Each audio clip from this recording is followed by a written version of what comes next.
Hi there, and welcome to another episode of The InEVitable. This is MotorTrend's show about the future of the automobile. Where are we going and how are we going to get there? This is a show we talk about EVs. We talk about cars that drive themselves. Sometimes we just talk to actors we like, which we're doing today. Yes. And we have Mr. Titus Welliver. We had Michael Connelly on. He writes the books. Titus Welliver is the actor who has brought the character of Hieronymus Bosch, Harry Bosch, to life. This is Ed Lowe. Hi. I'm Johnny Lieberman. I'm keeping this one brief because we have a lot to talk about with Mr. Welliver.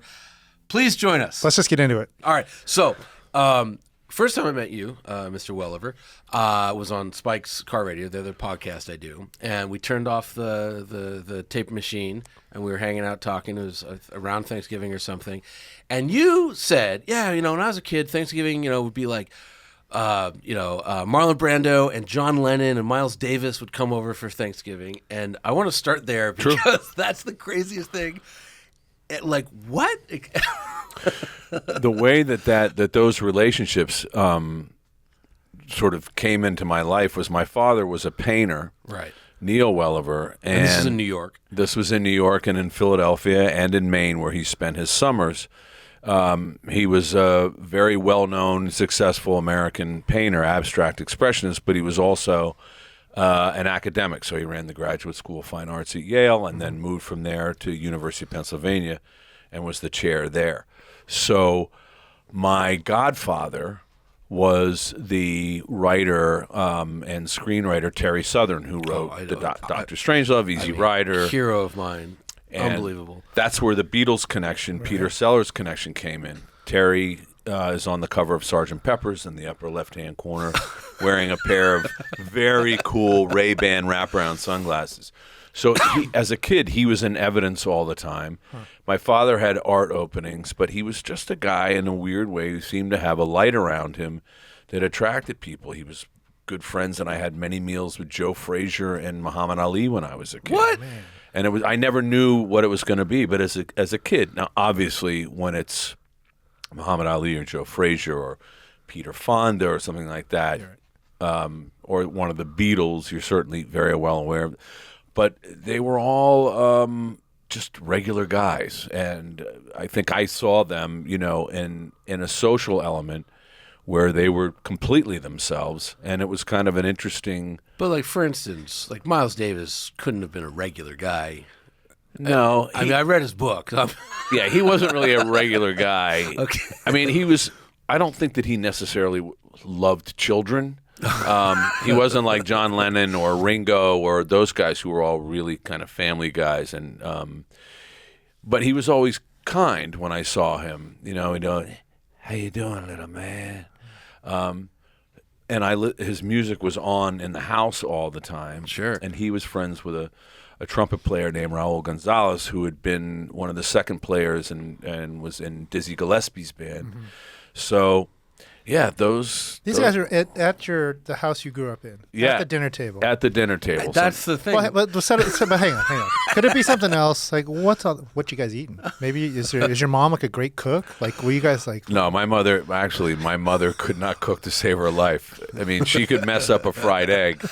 But my father could cook. He was a great cook. So what are you eating? So this is in Philly. This is in Philly, or yeah, this is it'd be in like a steamed whole salmon with steamed egg with black beans and shrimp, and he had kind of traveled all over the world, so he would pull these things out of the hat. He would make these massive Chinese meals. Huh.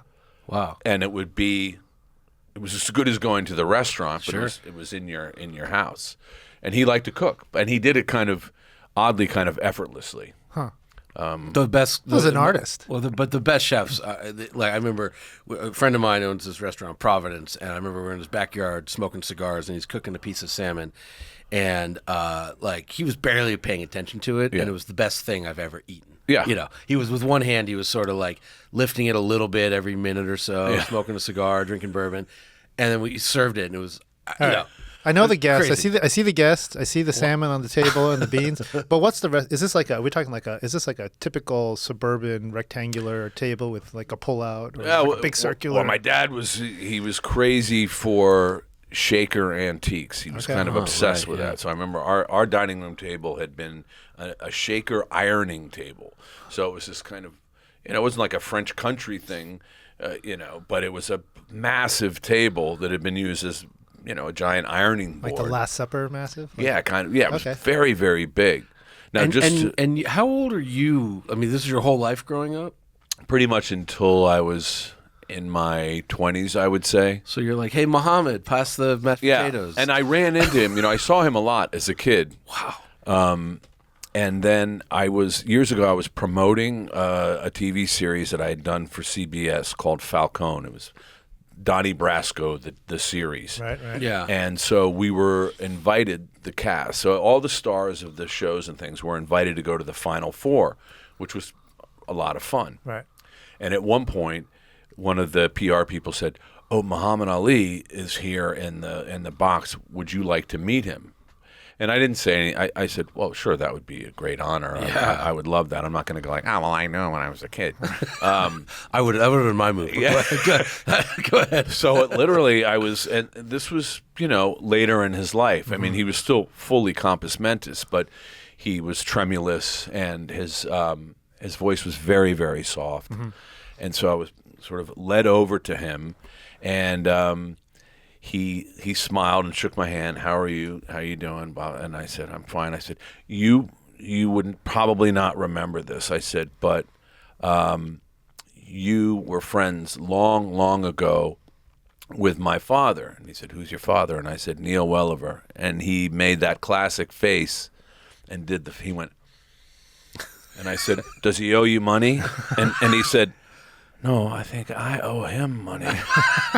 And we laughed, and then he went into this whole thing, and it was very emotional. He said, "I haven't seen him in years, and we had a lot of fun together back in the day," and he kept calling him the professor, the professor. Wow. And so then they had a stack of photographs of him, which he was signing for people. Right. And I said, would you sign one of those pictures for me? And he said, "Don't you have one?" And I went, "Well, I have mine, but this will be for my son," and my eldest son, was a baby, but is now 23. So I said, "Yeah, I'd sign it to Eamon." He said, "Oh, how old is he?" And I said, he's about 13 months old." And he laughed, and he said, "He won't know who I am." And I went, Oh, yeah. Yes, he will. Yeah, he He's will. got to study you in a book. And he still has the picture. Unfortunately, it got a little bit of sun exposure, but you can still see his signature, and so that was one of those beautiful moments, kind of full circle. What a crazy things. way to grow up. I mean, at that time when he was over at your house eating like that, probably not even probably the most famous person on the planet. Your son's how old? Muhammad Ali. He's 23. No, okay. Well, because this is during the time when I first met him. He and Frazier actually got on, and they were friends. Right. And so Joe had a restaurant in Philadelphia, and this is when my dad was at University of Pennsylvania, called Smokin' Joe's, and we would go over there, and Ali was there one time, and I, as a kid, I remember being perplexed. I was little. I was like 6, maybe 7, because here were all these giant posters. It's in the newspaper that they're going to have their big fight. And I thought, well, these guys clearly kind of like each other, which they did, and they kept fighting. But it wasn't until Ali called Joe out, called him an Uncle Tom. Right.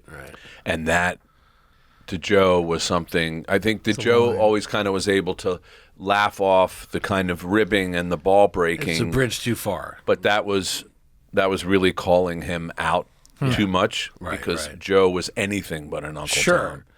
And he was deeply hurt by it. And so he went in the ring and he hurt Ali. Right.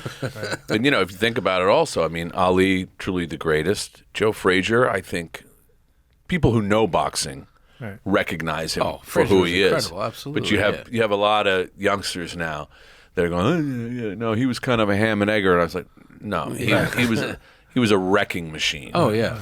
Oh, absolutely. Yeah.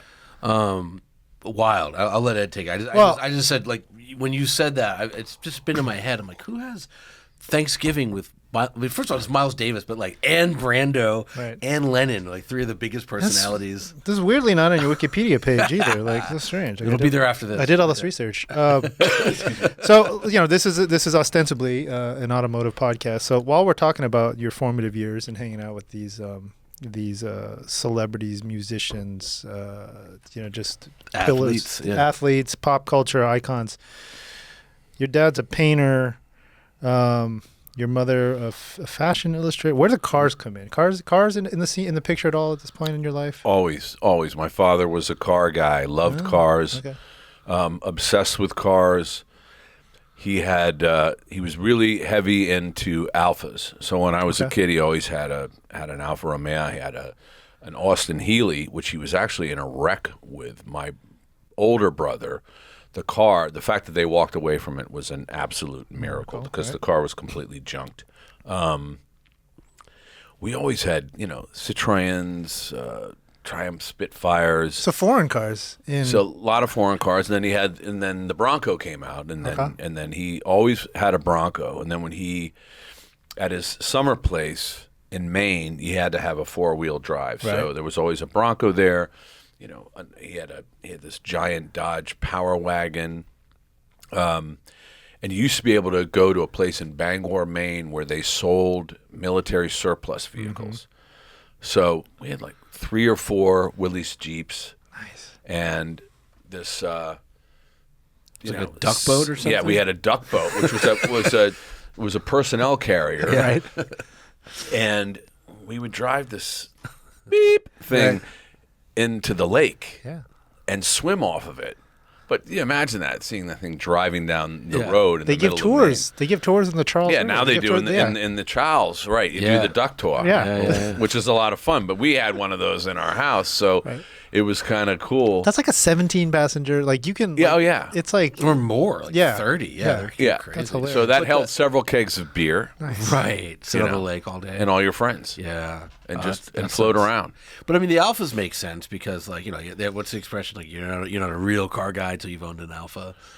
He was obsessed with those. He was. because you own one. I do own an Alpha. That's true. But And remember the old Saabs with we had a lot of those Saabs. The key between the seats. that sounded like a lawnmower, which they kind of were. You had to put.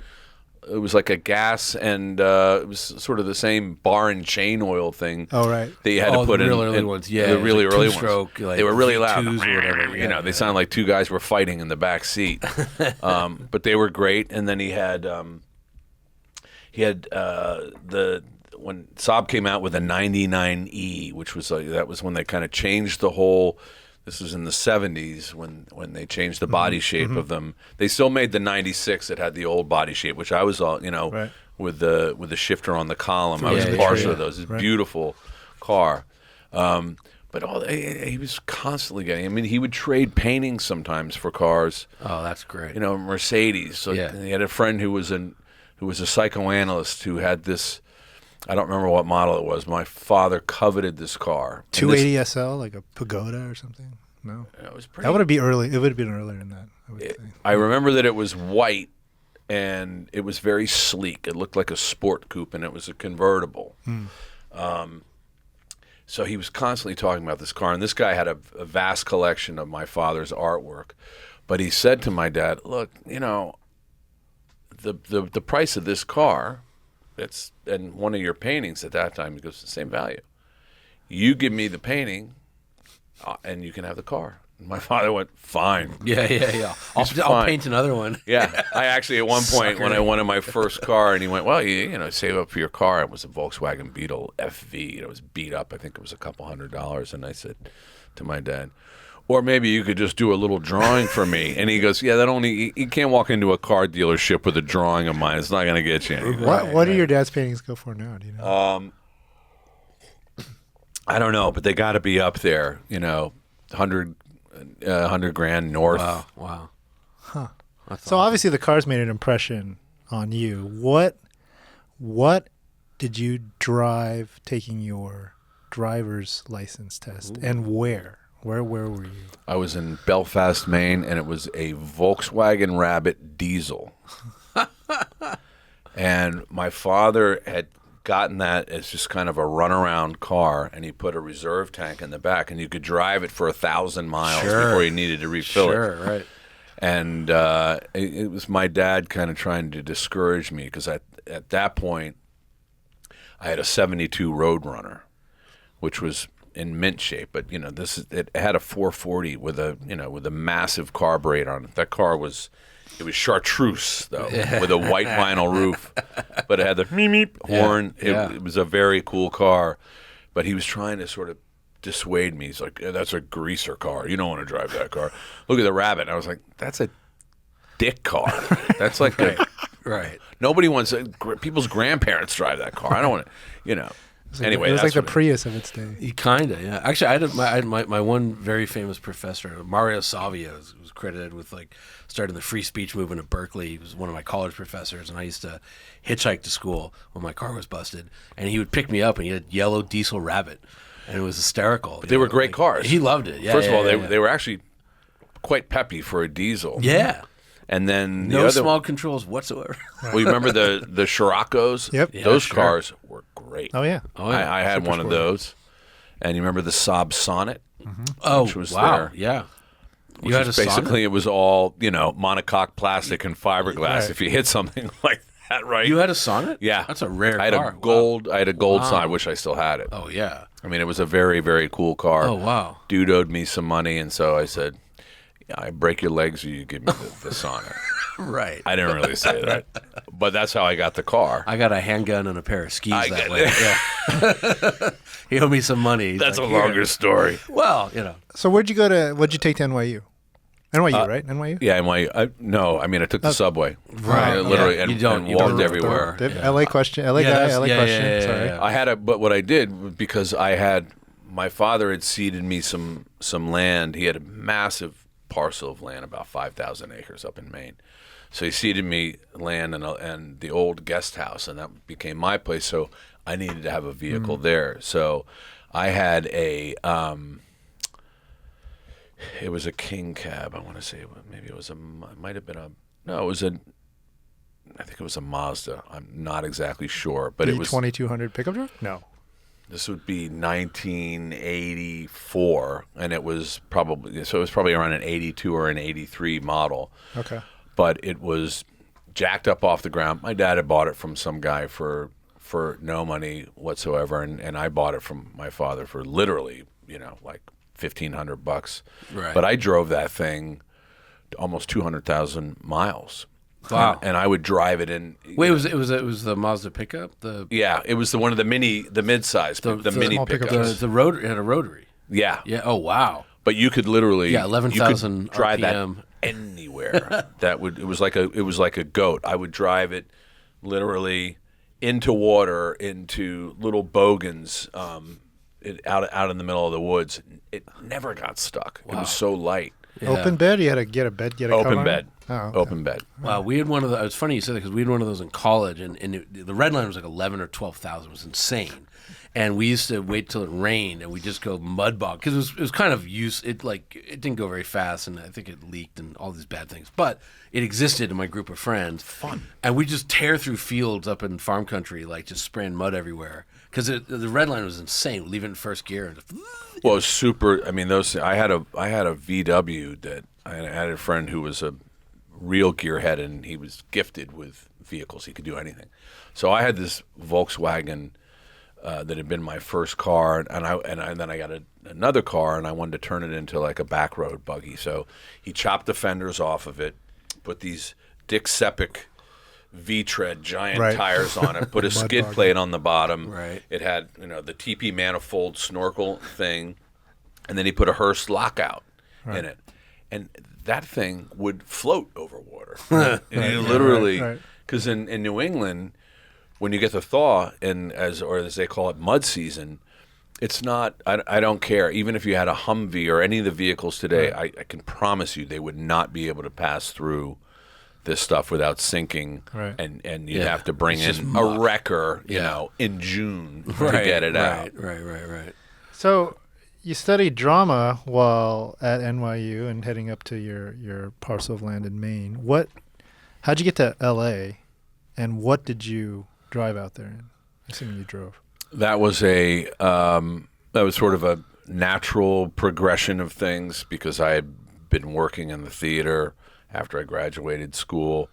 And it was a very tough time. It was not at all, I mean, it was sort of a wake-up, although I never sort of deluded myself that was how it worked, that people walked up to you on the street and said, hey, you got to be in my movie. Right. But, I'd done a lot of work and had a very strong resume, but it was virtually impossible to get agents. You do that kind of endless thing of sending out pictures and resumes and bears no fruit. And then I was doing the Mammoth play American Buffalo off Broadway. It's directed by the playwright and writer and producer Frank Pugliese, who's of the House of Cards fame, who was a colleague. And so he was directing this, and unbeknownst to me, this guy had come and seen the play. And I was working in a bar. I was a bartender, and this guy happened to come into the bar. This is probably like 3 or 4 days after the run had finished.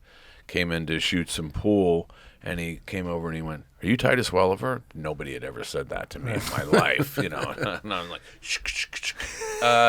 yeah. But do I owe you money? Right. You have a sister? Right. And he said, he introduced himself and he said, "I'm an agent." And I thought, oh yeah, I've been down this road before. I know what that, it was always some sort of cringy, untoward. My wife, who was trying to act, she got an agent finally named Guido, and you can imagine how good Guido was as an agent, which is terrible. Hey, now don't stereotype. Well, I'm going to stereotype this particular Guido. Well, he was not good. My wife is not in that. She's a lawyer now. But anyways. Guido destroyed her in the business. His other client was a guy named Crimebo, the crime clown.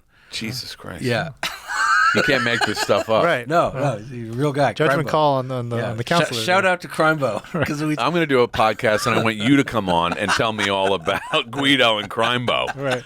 I think there's a mini series. Right. It could Crimebo. be Crimebo, the crime clown, and he would do like true crime stories dressed as a clown. Don't even. I'll tell you off the air. Don't even ask. It's amazing. Ridiculous. Yeah. I don't want to talk about myself anymore. Now I want to talk about Crimebo.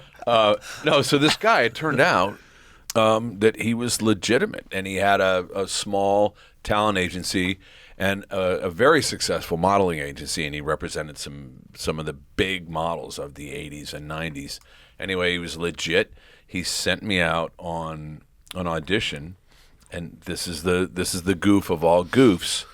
It was my first audition, and I got the part, and it was a small walk-on part in a big studio movie called Navy SEALs. The film ultimately bombed. I don't think it was anybody's fault. It was just a timing thing. Now, that being said, it was not, it was not The Godfather. Right. But But who cares? It got my foot in the door, and I started, just sort of working incrementally, and then I did a couple other things. I did a little part in The Doors. Yeah. And then I was cast in a... Wait, who are you in The Doors? I played this cop in New Haven. I maced Jim Morrison. Oh, right. Okay. I had like 4 scenes in the original film, but that whole New Haven part was a much broader part of the film. But yeah, I ended up... I was supposed to work 4 days. I was contracted for 4 days, but because of scheduling things constantly changing, I made a fortune doing that film because they would send me back. I'd fly me to L.A., put me up, no rehearsals, nothing. They'd go, I'd sit in a hotel for 2 weeks, and they go, "We're going to fly you back." So they got to pay you for that time, contractually. So I would go back to New York and sit for a couple of weeks, back and forth. So in the interim, I was cast in this TNT movie called The Lost Capone with Eric Roberts, Adrian Pasdar, and Ali Sheedy. Oh, wow. Directed by John Gray. And it actually did really well. And that kind of moved me. I had a pretty significant part in that. Hey, so Navy SEALs was like, what, 88, 89 or something? Yeah. And you get your SAG card through that? Like, that's like, first you land, like literally, like, bang, here I am. Well, that's why I said that the goof of all goofs, to get the first thing you try out for is unheard of. That's wild. And I didn't, but that was the first and last time that ever happened. Right. I mean, maybe one other time with David Milch and Stephen Bochco, but so it was kind of. I kept this guy that I was working with said, you're going to have to go to L.A. There's just not. And what was so you grew up this all over the East Coast and NYU, Broadway. What are you? How did you feel about L.A. before you moved? Did you care that much? Well, I became an actor because I grew up watching films and I loved films, and I realized that my thing that sort of broke my heart was I grew up on a steady diet of Sidney Lumet films. So my fantasy was, well, I'm just going to get to stay in New York. I'll do theater, and then I'll go do a movie with Sidney Lumet, the Woody Allen, Francis Ford Coppola, or Woody Allen. Right. That's what I want to do and stay here. And then I went to Hollywood, and of course, the first L.A. Law. L.A. Matlock. Yeah. Yes. Matlock was my first. I know. I got it here. This is great. No, I love this. With Tony Todd, Candyman. Yeah, He's done many other things, and it was. Come on, you live in the dream. Come on. It was very. I have to say, I was like the guest guy, and Matlock ended up representing me. I was in a dirty narcotics squad, and I got framed for a murder of one of the guys in my squad. And Andy Griffith was this really lovely guy. And I grew up watching the Andy Griffith show. I was 28. Okay. He was very gracious, and he was very sweet. I remember we did a rehearsal, and we were sort of going backward. And after we did the rehearsal, we were getting ready to shoot. He said, "You're a New York actor, aren't you?" And I went, "Yeah." And he went, "I can always tell." And I said, "Oh, good. Because of my accent, I've worked very hard to try to get rid of that." And he went, "No, because you're prepared and you know what you're doing." Oh, nice. And I thought, you know what? I could quit now. Yeah. You could also write a book just of meetings with famous people. Yeah, right. This is like Muhammad Zelly. Ali. Yeah. Well, except you've achieved some stuff too, but like Ali Sheedy to, Who was great. Yeah, but to I just Val worked Kilmer. with Anthony Michael Hall. Wow. So I've kind of run the gamut now. Yeah. I know all those guys: Molly Ringwald, Emilio, Wow. and Judd Nelson. No, we just had Club. Anthony I know. Michael Oh, sorry. Hall on Bosch Legacy. Oh, this seriously? season. We're gonna get to that. He's great. Oh, yeah. So let's because I've seen your more recent stuff. What were you being cast as a young man? Everyone's typecast. Yeah. What were Yeah, I mean, they wanted me to kind of. So I did this Capone thing where I was, doing Al Capone's brother, and I got pretty hefty for that. And that's the thing is when you have idols like Brando and De Niro, Right. I'm going to gain weight. do all this crazy stuff physically. Not the right thing to do when you're a young actor. You don't go from oh yeah, I was like the leading man thing. To all of a sudden, I'm become like the Sidney Greenstreet, Hunts Hall. Everybody wanted me to play those kind of characters, and ironically, mostly like New York guys who talk like this. How you doing, Joey Bag of Donuts? This kind of thing. And I thought, I don't want to do this, but I want it to work. So I just I wrote it out, and I remember. My Uncle Terry saying to me, "Look, this is how it goes, and what you're going to have to do is you're just going to have to ride it. And I go, "Yeah, I don't want a resume of, I played 40 gangsters, and that's what I'm going to be relegated to is playing these roles." But always like Italian, like mafia types, or or just or New kind of England, tough guys, tough guy things, and really where there was a departure. I mean, I was doing other stuff, but I went into. I had a meeting with David Milch, Stephen Bochco, and Mark Tinker. They were casting the second season of NYPD Blue, right. And I thought, oh, I'm going to get to go in and play some cop. This is right in my wheelhouse. Well, it was the role of a trauma surgeon. So I immediately said to my then manager, they're not going to cast me in this role. They don't see me that way. And I don't want to waste a meeting with Milch and Bochco Right. for something that TV I'm not going to get cast on. Right. Yeah. He said, well, they know your work. That's what they want to see you for. So I kind of combed my hair and wore my reading glasses and a button-down shirt, went in, did the audition, It went well. And there was a pause afterwards. And normally you go, okay, thanks, have a good day. And David Milch goes, would you like to play this part? And of course I say, yeah, very much so. Oh, the part is yours. Really? Do you think that I would make that up just to be funny? No, sir. No, not at all. So, and I'm looking at Tinker and Bochco, and they've all got smiles on their faces. Right. So, of course, well, thank you. And they go, well, we'll see you on the set. And as I'm getting towards the door, Milch goes, don't forget to call your mom and dad. And that was the first of, that's where that relationship started, and we went on to do NYPD Blue and Brooklyn South and Deadwood and Big Apple, and David Milch is a surrogate father to me. Wow. And I mean, I think I first really became aware of you as an actor was Deadwood. You played that road agent character, and that was, I mean, you were like a cast comprised of terrifying individuals. Yeah. You were like, you were the most terrifying until Hearst showed up in season 2. That guy still scares me. McRaney was great. Yeah, he was great. But can you talk about Deadwood for a little bit, just to jump ahead a little bit? Because I mean, what a role and what a series.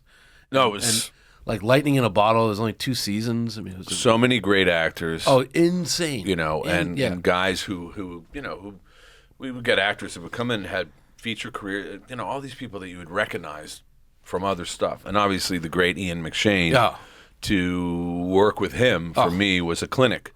And so I just kept my mouth shut and just watched him all the time. Gerald McRaney, Powers Booth, Alice Krieger. I mean, it was cast. A nonstop. Yeah, well, not to mention the regulars, Earl Brown, and Sean Bridgers, and who knew you could find so many guys who like to swear? Well, it's a lot more than that, but like, yeah, there's but that it was. too. Yeah, it was. Yeah, but so okay, McShane. I mean, I remember him. I think again where he stood out to me before Deadwood was in Sexy Beast. Yeah. Like Prince of Darkness. Like he was evil character, terrifying. And what's he? I mean, what's that like to have a coworker like? I mean, it's got to be. He's because my mother watched, she was big on the Brit shows, and so I was kind of raised in that. And he had a show called Lovejoy, where he was this rare antiques dealer who also solved mysteries. Right, yes. But he also did a lot of films. I mean, Ian's very prolific guy. I think Sexy Beast and Deadwood brought him much more. Well, although I have to say, Lovejoy was on A&E, so... Mm-hmm. But he was he was so good at being a bad guy. Yeah. He really talented. Swearingen was a different thing. And look, the truth of the matter is that character was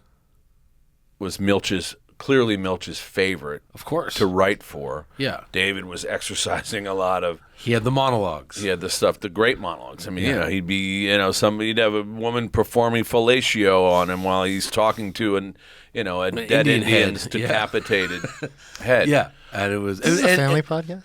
Yeah. No, it's fine. He used technical terms for it. I'm trying to be clean. Yeah, that was good. You want me to use it? I know a lot of other terms. No, that's great. You're fine. I can remember saying to my mother, "You got to watch this scene." I said, I said, check out this. You should check it out, because she knew Milch. Turned out that Milch also knew my father from back in the Yale days, because my dad was good friends with Robert Penn Warren and Mark Strand, the poet, and so they traveled in all the same circuits. And you should definitely, if you haven't read David Milch's book, Life's Work, I highly recommend it. It is, even if you've never met the man, if you've never watched a show that he has written, the depth of his story, and it is not for the faint of heart, is like everything that he writes is genius, and it's a beautiful story. But I digress as far as that goes. But that was an amazing work experience, and it was difficult. It wasn't hard for me, not because I'm Superman, but I had worked with David. David has a very specific way of writing.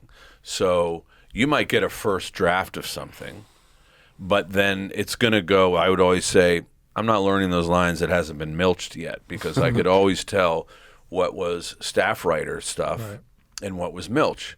And that's not to belittle the staff guys. No. Because they were more than capable. But there's an iambic pentameter to all of David's writing.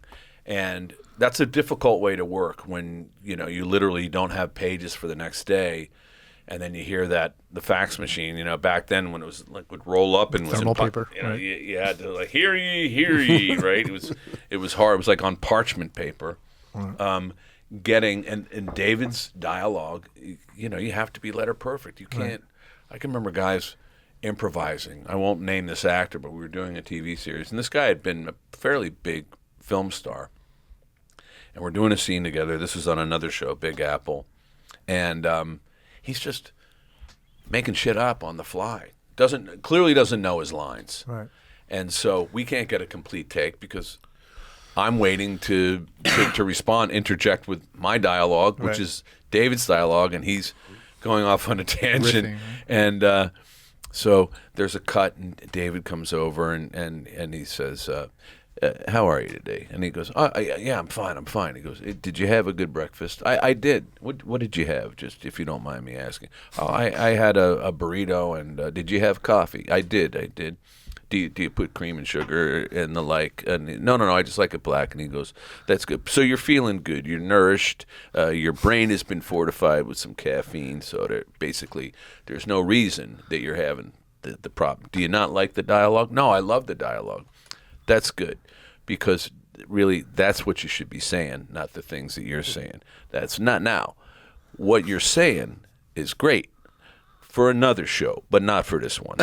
So do me a favor and just say it the way it's written. And I thought, this dude's going to die on the next episode. Yeah. Did he die? No, he didn't. He made it. He made it through the show, but it was one of those things. Another funny. How did he take it though? Because and this guy was like a known kind of tough guy actor, and he had right. But the subtext of what he was basically saying is, this isn't some other dipshit network thing. Right. We're trying to make something that's substantive here, and so I know that you can pull that off when you're working with other people because of who you are.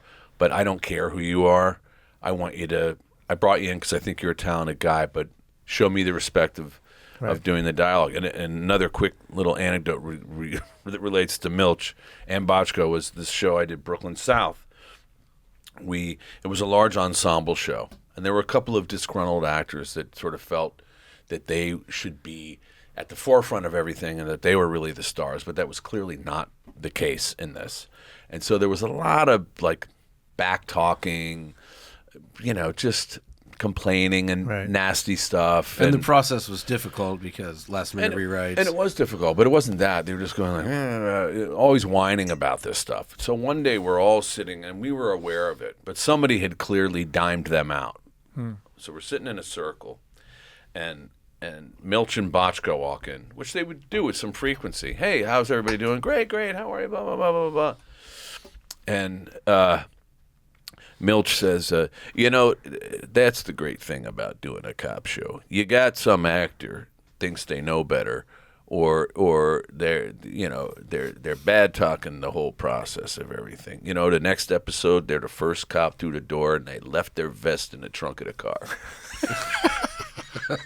And then he walked out. Right. Which nowadays we go, mic drop. Yeah. Right. And you could see the culprits. There was, out of the lineup, there were two faces that went to magenta. Right. That's hilarious. Anyway. Oh, that's good. So, I want to go all over the place with this.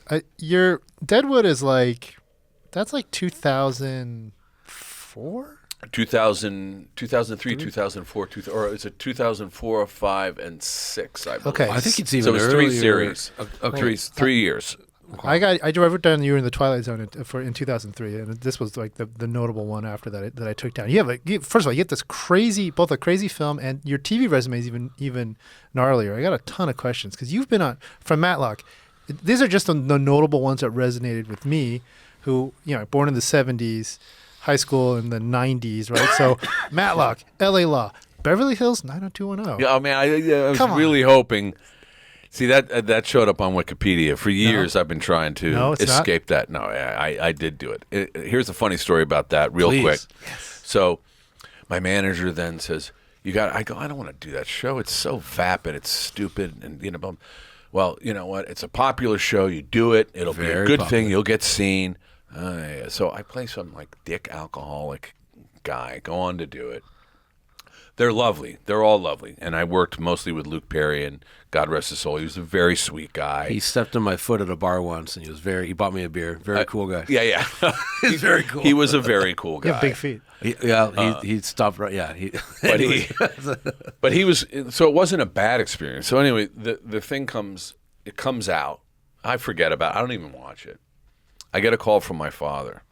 Hey, buddy, how you doing? I go, I'm good, Dad. What's going on? He goes, that 9076 thing you did. Beverly Hills 90210. Whatever the fuck it's called. I watched that last night. Oh, okay.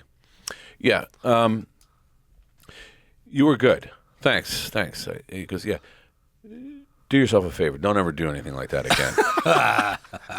And I say, why? I go, Dad, I have to pay my rent. I've got to do these things. He says, if you need money that bad, I'll send it to you. Wow. And I say, no, Dad. By the way, I don't look. It's not what I aspire to, but why not do it? And he went, don't ever do it again because it's bad for your soul. And he was not kidding. And that's crazy. I mean, because like most parents. Yeah, my father was like opposite. No, but he was like Walter Kurtz in Apocalypse Now. Right. This is like peak of popularity for the series, right? And like, but it wasn't a good show. That's the point. But it's bad who cares? art. No, his dad's an artist. It's bad art. It's making bad art. And commerce. I'm actually curious. What does something, if you care to disclose, that was a guest appearance? Yeah, I would say that's probably the top of the heap of doing a commerce job. I've really. What would that pay back in? Top of the show was probably like $2,500. Really? Yeah, I don't think it was that much. Wow. But that to me, was like 2 months rent, 50 grand. Yeah. Oh, wow. I was like, yeah, I'm getting extra Mexi melts tomorrow. Well, let me ask you this question: Do you watch yourself? Do you watch the shows you do, the movies you do? Not often. Sometimes I do. Obviously, with Bosch, I have a different invested interest in the show. So, if there's a scene that I'm particularly want to see the outcome, I kind of learned my lesson to look at that. But the other lesson that I learned years ago, I worked with a director who had me do a scene, not on Bosch, I had a recurring character on a show called will remain nameless. Had me play this great scene, but 3 different ways. And I thought, well, that's very generous of his time because this was network television. But I said to him at the end of the day, he said, no, they're all 3 great. And I go, well, they're all just very different. But obviously, they would not work together. They would not cut. And he went, no. Show comes out. And it was one of the few times at that time. And I watched it. And that scene came on because I was curious. I thought, I want to see what actually makes and it. And completely, it was a hodgepodge. He had cut them all together. And I was mortified because it didn't work. And it was of no fault of my own. And Ian McShane actually once said a great thing. We had done the scene. I said, I'm actually going to check the dailies out of that scene because I was very excited and I felt like it was a great scene we had. Are you going to watch it? He goes, no, love, I don't watch dailies. If I can't cut them, I don't want to watch them. And I went, yeah, okay. So what I learned to do was edit within camera. So basically do the performance that I wanted to do and not put a take out there of something that could be edited or used that I would be unhappy with. So it was an enormous lesson. Yeah. I want you to check out. Look, I know we can't. I don't want to go through them all. I know it's ridiculous. I just want to read off real quick. Bad Guy on Lost. That's like Yeah, Man in Black. Well, that was a great experience because that show. I loved that show already. So when I was asked to come and do that, because that was a long time ago. But you came in season 3, season 4. It might have even been 5. Okay. This is so crazy. Tales from the Crypt, X-Files, NYPD Blue, Nash Bridges, Star Trek. Again, this Nash is like Bridges. Yeah, Nash Bridges. Let's take that one off. Although I love Cheech. He's my boy. It was just a fun. I mean, I You was played a a kid. Star. You That were was Star Trek Voyager too. Yeah. That was very cool. With John Savage, in fact. It was a season finale and a season opener. And we were two kind of crazed Starship guys. And, John Savage is one of the reasons I became an actor. I saw him and Kenneth McMillan and Robert Duvall in a production of American Buffalo, directed by Ulu Grossbart, and that's why I became an actor. When I saw that production as a little kid, it blew my mind. And I actually said to my father, and I was little, I said, if I was ever going to be an actor, that's the kind of acting that I would want to do. And I've recently become good friends with Robert Duvall, and we had that. Really? We had that conversation. Wow. What did he think? He, Bobby's he's an amazing cat. I mean, he is literally my hero. I mean, it's Robert Duvall and Toshiro Mifune, hands down my two favorite actors that I've learned so much from. Wow. And McQueen, but I mean, pound for pound, Robert Duvall, I think, is probably one of the most. He's incredible. Yeah, he's absolutely incredible. He's brilliant. Yeah. But he does not take a compliment.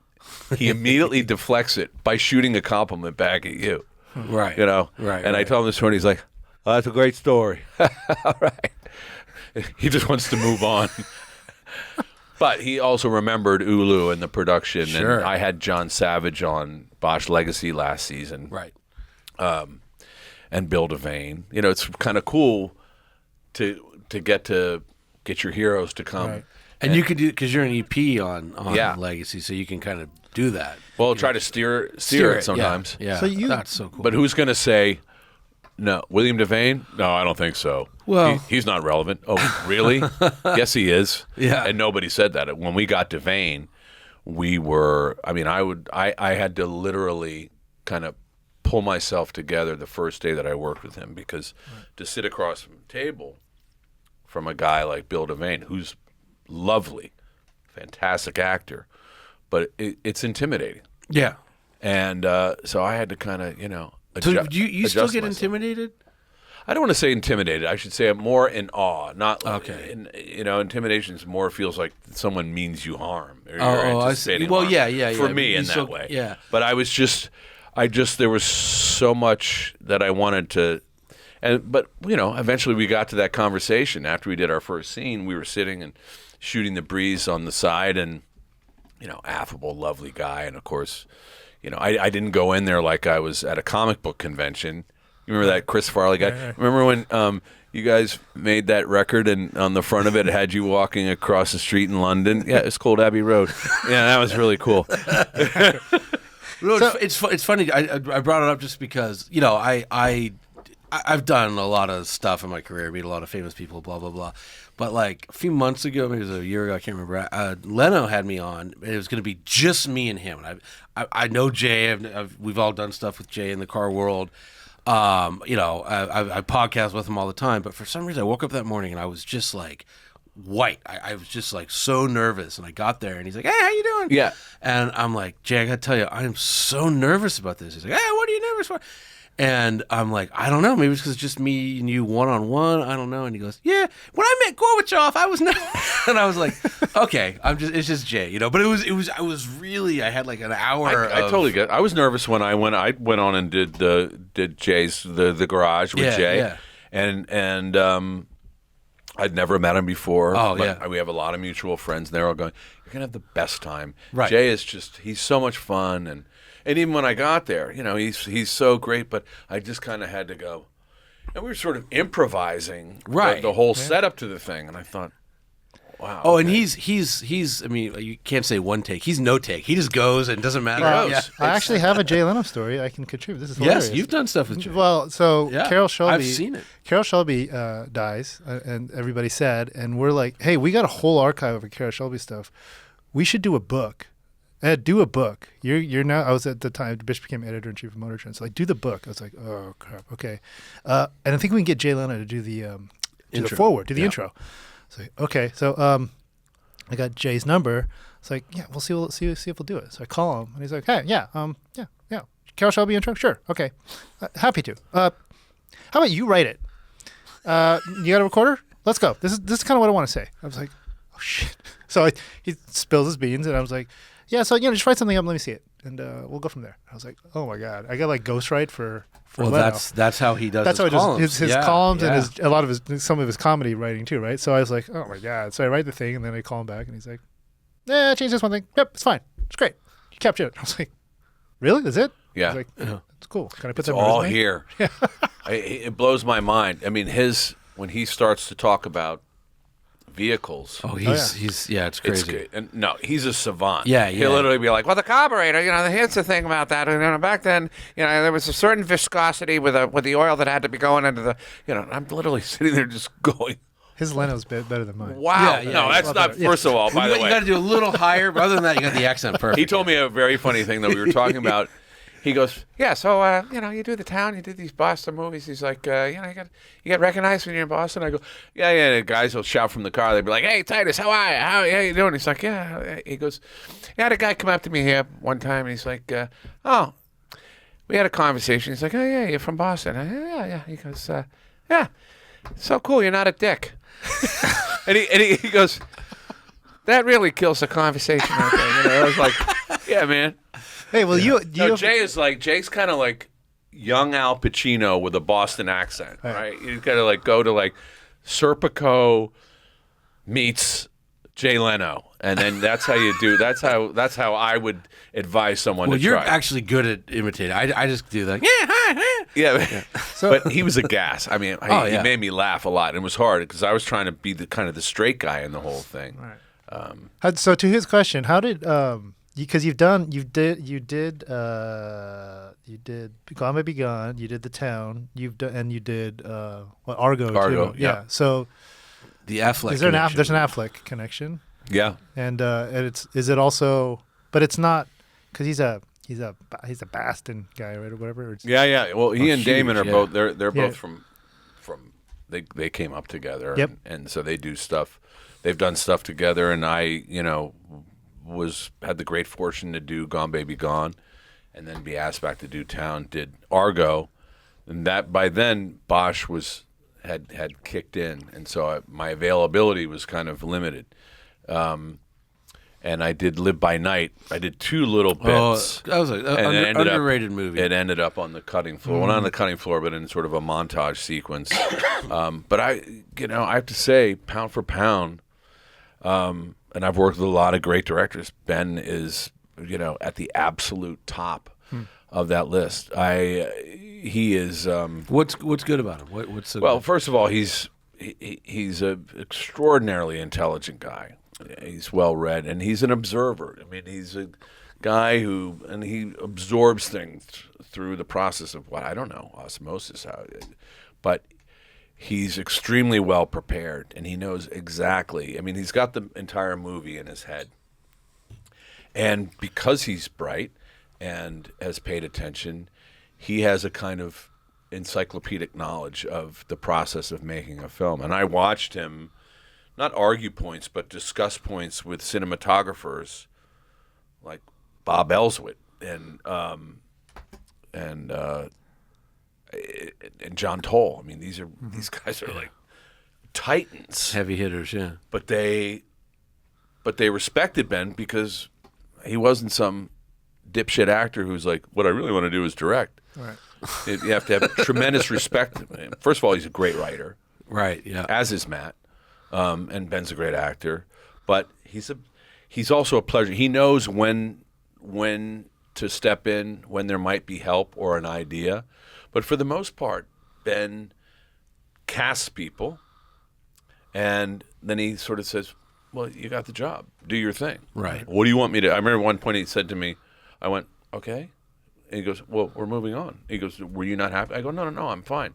Are you okay? And he goes, hey, I would never do that disservice to another actor. He goes, because, I've been doing this a long time, and you don't want to ask for it. He goes, if you want one, that's fine, always. But he goes, I would never leave you hanging. He's like, so, that's good. But he would also come up with great little tweaks and suggestions, things that, one wouldn't necessarily consider, because he is an observer and he's also an actor. He understands that process.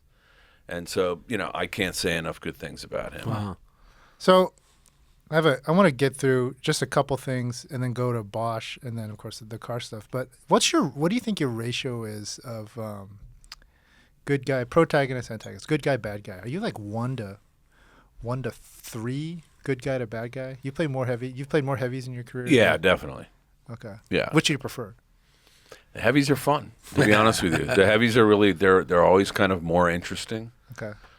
Because they operate on a system that has no rules. Okay. They do whatever they please. But that's just to get to jump to Bosch. I mean, he's sort of a heavy. Right. Some of your good Well, guys he's an anti-hero, right? Right, yeah, I mean, totally, and yeah. that's what's great about Harry Bosch is that he's not some vanilla dude. You know, he's a very strongly realized anti-hero. He's a guy who operates outside of the system, meaning he can be circuitous in doing stuff, but it's always in the service of right. So he's got this flawless moral compass. Right. But he would never beat a confession out of someone or plant evidence on someone. So he's a righteous dude. Right. And that makes him a lot of fun. But he's tough. I mean, he's tough. He doesn't care, you know. But I think that's what honestly what hooked me just with the first episode of the first season is, you know, Bosch is immediately accused of planting evidence. Yeah. And typically when you do an anti-hero cop show, they do plant evidence. Right. You know what I mean? It's like, but he's not like squeaky clean either. No. It was really went up to the line. Oh, yeah. And it was really fascinating. I mean, aside from all the other stuff that sucked me into the first, you know, just the fact that it starts in Echo Park where I used to live. Yeah, you know, yeah. Like all that. I was like, what? Like, it's a show about, you know. The city. I mean, it's, Yeah, you know, yeah. and it's not like it's not like a Michelin guide to Los right, Angeles. no. I know. Although Serial killer in Echo food, Park. Yeah. You know, I mean, we always go to the great bars and the good food spots. And We stuff had, like you know, that. we had Connolly in, and we brought that question up about how do you pick your restaurants to put in the books and the shows, and then Ed said, give me what's a good cop place, and he goes, Birds. Yeah. And I go, okay. And I was kind of on my way home, so I went there, and I sit down. There's the detective and a cop having lunch. And then, weirdly, Jonah and Christopher Nolan right there. So Oh, no, very really? LA experience. I know Jonah pretty well. So That's pretty funny. It was funny. It was pretty funny. But What's the French dip joint? I'm always Philippe's. Philippe's. Yeah, we shot there. Oh, nice. And actually, I eat there all. I first love lunch Philippe's. I ever had with Connolly was there. Oh. So yeah, I went And to Nick's, you had Nick's and Yep. which is another And the frolic room. Yeah, I went to USC and so you know all I the spots. came in the 90s and I just all the places like the pantry. I tried to hit them all. That's just like I came from a suburb. I want to hit all these like old school joints and like it was awesome. And so when I just started reading all of Connolly's books after we had him on, I'm like this is like a catalog. They're great. Now a lot of them aren't here anymore, unfortunately, because he I started know. the books way back when. But the last question I have, just because again your career spans like TV and movies, but Matlock through Bosch Legacy, right? And in between, I call out some of them, like just LA Law, NYPD Blue, Law and Order SVU, NCIS, Law and Order LA, CSI. You've been on cop shows coast to coast.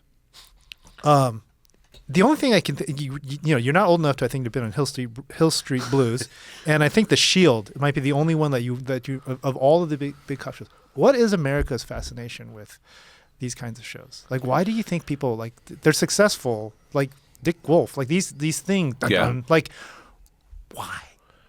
It's kind of hard to say. I mean, and people will watch good cops and bad cops. Right. It's just I don't think it's just specific though to the United States. I mean, look at a lot of the French New Wave stuff. Guys like the films of Melville, like Le Cercle Rouge and Un Flic and Le Samurai. There's a fascination, I think, with both gangsters and with cops, and then the kind of in-betweens. Because The Shield was hugely successful. But that character, Mackie, was a scumbag. Oh, yeah. I mean, he was. I of remember course, reading yeah. the pilot script. It was originally called The Barn, and I,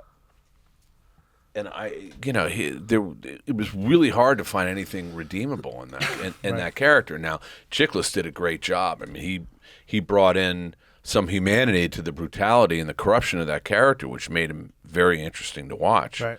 And I think, you know, a great part of the success of that was, you know, Chickie's a great actor, and he was surrounded by very, very CCH Pounder, you know, Walt Goggins, and heavy a lot of really good, you know. But it's funny because, and it goes back, man, and they'll watch anything. You know, they'll watch Dragnet, which was like an LAPD recruiting film. Right. But they'll watch Car 54, Where Are You? And then you have the genius of Bochco that basically took the genre and turned it on its head. Not once, but twice with Hill Street Blues. When that show came out, and Steven said to me, he goes, it was dead. He goes, it wasn't even in the top 25. Nobody was watching it. And we thought we're dead. And at that time, I think Brandon Tartikoff was running the show. Mm-hmm. And he went to Bochco and said, I don't care about the numbers. I'm going to give it another shot. It came back, and it caught on. And people watched it, and we know that show went on. But it completely redefined the genre. Then you cut to, he does L.A. Law, which was considerably lighter fare. Right. But still Bochco, master of the ensemble show. Right. And then he does NYPD Blue, which completely turned it on its head. Right. Language, nudity. Remember that? I mean, yeah. Saw a woman's butt. Yeah. But also wild, I'll never forget. Stuff that dealt with racism Right. and sexism and abuse and all that stuff. And people just like it. They just like. I mean, I like it. I'll watch stuff on Netflix that's looks good, and then I go, oh, it's badly dubbed. I don't want to, but I'll hang in for it. Yeah. I was trying to find a theory that maybe somebody was going to suggest that it's part of the. I don't know whether it's a side effect of or a part of this military prison industrial complex that we have going on, where like what is it was like. 1 out of every 4 Americans has been in prison or something. Yeah, crazy I mean, like that. could be that. I think also that has a lot to do with like a lot of people feel their life is out of control, and criminals assert control, cops assert control. So it's kind of a way of like making sense out of day-to-day stuff, Definitely. in entertainment. Okay. And there are clear rules. That kind of thing. But I was just real quick though, back to what you were saying about Hill Street Blues. When Connolly was in here, he brought up Bullet, and he said that Bullet. That's my all-time favorite film. Yeah, and he was saying that Bullet was interesting because, it was groundbreaking because for the first time you had a cop who wasn't dressed like a schlub. No, he actually wore like a turtleneck, and before that, cops were bungling guys in trench coats, like stealing apples from little girls or whatever. And I thought that was real. I never thought about that. I always look, I look at it through the car lens. I'm like, it had a great chase scene, right? Well, it's the original. But if you look at that, I mean, that was all by design, and that was McQueen, right? McQueen, originally that character. If you read the book, that character is not at all like Frank Bullitt of the film, at all. But in the film, it's a jazz club. No, and he's wearing Italian suede shoes. Not originally, married. he wanted to wear these love beads that he was very into, and he didn't want to do the film because he was worried about how the younger generation was going to interpret that, because they were cops were the pigs, they were bad. He's the man, right. And he managed to slip that in. He's wearing the blazer and the black turtleneck. He's driving the car. Hot girl. He's got Jacqueline Bisset. Yeah. Robert Duvall is in that. He's a cab driver. He's got like one scene in it. And then and he and Robert Vaughn were really, really good friends from the Magnificent Seven. Mm-hmm. So they just kind of put that, he and Vaughn would go back and rewrite their stuff. And McQueen was known, and this is, if anything, what I've learned from watching McQueen films is he didn't want to talk a lot. There's a level of economy. Mm-hmm. Toshiro Mifune, in a lot of ways, is the same way. Very, very economical with movement, with dialogue, but they say stuff with their face and with their eyes that's very, very clear. And I've studied you in Bosch, but you do that in Bosch. I mean, like I'll never. God, it was a season. I'm gonna mix up places. I guess it was season 7. When the little girl dies because of the fire doors locked. Yeah. Like, that's the best thing I've ever seen an actor do. Like, that was the rage. Yeah. You didn't say a word. Yeah. And just like your cheek was like twitching. It was crazy, Well, that's, what, the truth of the matter is that all that stuff comes from the creation of Michael Connolly. That character, when you read him on the page, and I don't embody the physical idea of who, but Connolly doesn't really describe his physicality in the books. He has a mustache. That's it. He's got a mustache, kind of tousled hair. Yeah. And in the earlier books, he's kind of wiry from when he was a tunnel rat. So that was a thing to kind of overcome. But whenever Mike, and look, it's a truly collaborative relationship. But I always said to him, I don't want to deviate from the character of the books, because that's what he works. It's not broke. There's no need to fix it. Right. And I think we were fortunate because we were at Amazon, and it was the beginning of the studios coming together. They had the intelligence to delegate to creative people, and to not treat it as a straight kind of standard form of, constant micromanaging. Right. You got Eric Overmyer, who's a brilliant writer. You've got Connolly, who's a brilliant novelist and screenwriter. Yeah, it turns out, right? Yeah. Leave him alone. Right. And then you had, Peter Jan Brugge, who was did all those Michael Mann films, did The Insider, Heat. Right. And that shows. I mean, Peter comes with that. You see the too. relationship between Heat, especially, and the way Bosch is done, and using L.A. the way it's actually laid out. The distances between things, and it just, you're not like in Venice and suddenly you're in Glendale. Like there's a time. Oh no. Yeah. We do that, and also that's and Henrik Baston also, who, he had wanted to do it forever. I mean, his son is named Harry after Bosch. Oh, no kidding. Yeah, really. So, to have a guy come, it's not often that you'll meet some. They read one book and they kind of go, "Hey, I want to get to write some." Sure. Mike talks about his meeting with. I think they did a deal that afternoon or something, because Henrik knew, every comma, every period in the books, and right. And, did and you the whole when chronology. how did you Henrik get just got a Rivian, by the way. Sorry, go ahead. How did you get We'll get to that, Joe. I know. When you got cast for the pilot, had you read any of Connolly's books? I'd read one of his books, and it had been many, many years before. It might have been the second book. Okay. Not Black Echo, but Was it Concrete Bombs the third? yeah. I mean, to be honest with you, I couldn't remember at that time, because it was one of those things where it was, sitting by a pool, read a cop book. Yeah. But of course, what I didn't know was that my younger brother had an encyclopedic knowledge of he had read everything, obsessed with Connolly's writing. Interesting. Wow. And the nice end of that story is that they got to meet, and that for my brother was a huge experience. Oh, wow. But I called him up and I said, we were shooting the shit, and I went up to him. I said, I've just read this fantastic script. It's called Bosch. And he went, wait, Bosch, you mean Harry Bosch? And I went, oh yeah, and he went, Titus, I've read, who are they considering you for? And I said, Harry Bosch. He went, are you kidding me? So your brother didn't see you as Bosch. I don't know that I had to win him over. True. But I think he was also, Yeah. hey, I had the same reaction. When I read the pilot script, I wanted it so desperately. But having been in this business long enough, I thought, and which is what they were doing. It's the sort of the diddle of the star name and everything. But Mike had final approval of who was going to be Bosch, or it was a no-go.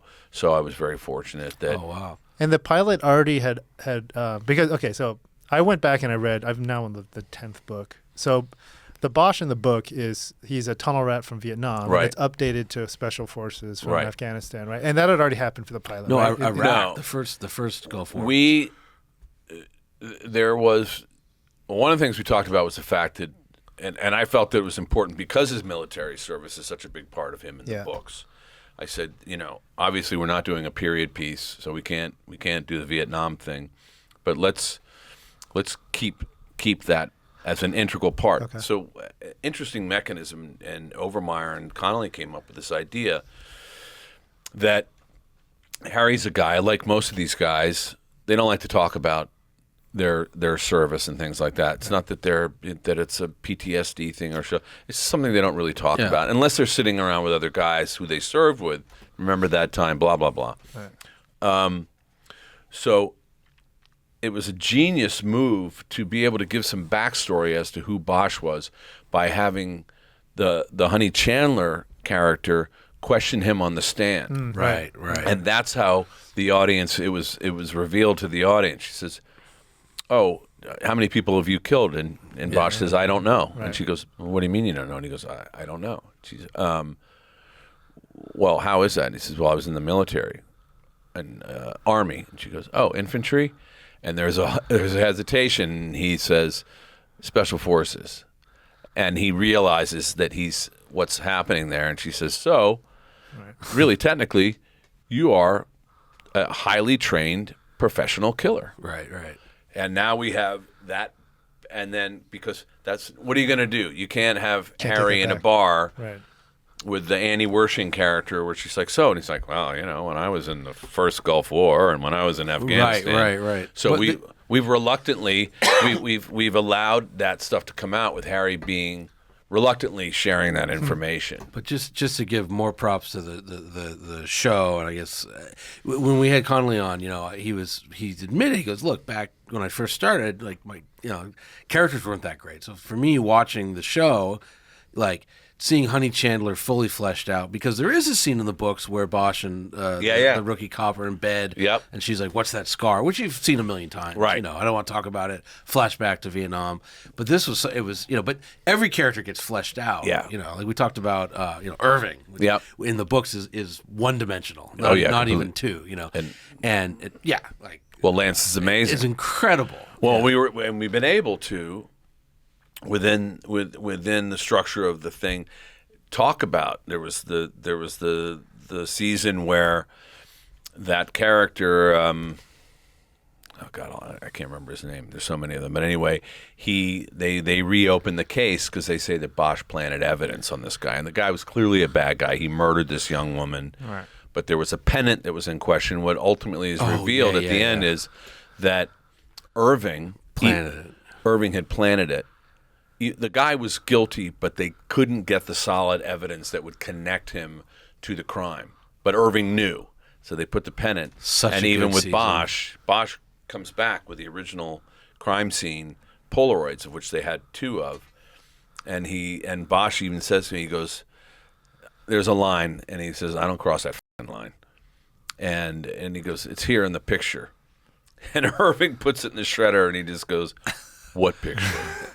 I miss Lance terribly. 4. Yeah. Oh, I was gonna say that was my one gripe about Legacy is like, how do you not have? I mean, I miss all this. I mean, whenever we can, sure, and it works. It works for the story. I mean, I have Crate and Barrel. Everybody loves Crate and Barrel. Yeah. And other characters. Oh, I mean, everybody. Irving, I miss Jamie. It was great. I mean, we had that one little tease scene that we did last season. We imagine for 7 years of doing that show together. Jamie and I are close. I mean, Lance and I are really, really close. Connolly wrote 30 books, I think 30 as Harry Bosch as the character. Are you in 7 seasons? Are you through all of those? Oh yeah, no, I've read every book. No, but are you? I mean, is the material? No, are you guys like writing material for the? Not even remotely. Okay. Because what we do is we'll take the books. And then they're all kind of cut out. Yeah. They kind of they do it's like the ransom note, right? From Dirty Harry. You look at it and you go, and then they move the pieces around. No, because like Concrete Blonde sort of shows up in season 5 and 6. Right. Yeah. So and that was the 3rd book. Yeah. Yep. So and the one that I really want us to do is the latest book, which I have to say is my favorite. But I think good. Mike thinks that I'm silly because I actually, as Harry becomes older, I find that, and don't get me wrong, I love all those books, but as he becomes older, for me, he becomes interesting because he doesn't have the same physicality anymore, and yet he's got that nuclear core that exists that, he grunts and groans, but he still tries to move like he's 25 years old. Right. And that's the other part. He's relentless, and so that's the fun stuff. As he gets older, I mean, we did Burning Room, which I love, but Desert Star, and I do the audiobooks. Yeah. By the way, Ed, he does that. You should pick up all the ones where when did you start? Like halfway through the run, right? I think. Are you not reading books? Are you listening to books? I've read them all, and then when I found out you were doing the voice, I was like, "Oh, I could hear more Harry Bosch." That's how he goes to sleep. I was going to say, or other things. No. I watched the show. But yeah. All right, we have to talk about cars at some point here. So okay. Well, real quick, I read Desert Star before Thanksgiving. It's my favorite. It's It's so good. Yeah. It's. I mean, first of all, like, where's Renee Ballard on film? Like, there needs to be a Ballard. Well, that's show. got to happen. Yeah, I mean, that does truly have to happen, and I still feel like there's other characters from the original Bosch show that could really stand. Or I'd say, like, get more attention. Maddie becomes a detective in a few years, and with Ballard, I don't know. Well, Mike has teased about the idea of that perhaps having Maddie go into her own book series. That'd be so cool. But when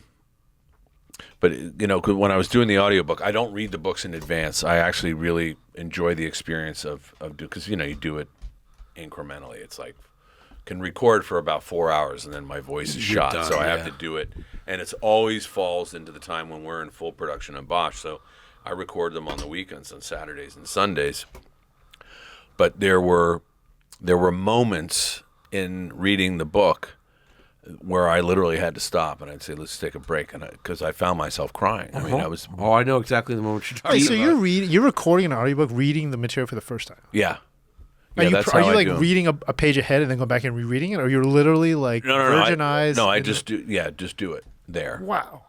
And then it's. Oh, it's so cool. What's obviously fun for me is the aspect of that I know this character. So it's when he's speaking in the books, that's when I can have fun with it, and I haven't changed his voice. I gotta say that the end of that book when he gets to Florida, like, that was so cool, so much fun. I desperately want to do that and commit that to film because that for me, and I always say that Connolly is the master of literary judo because he.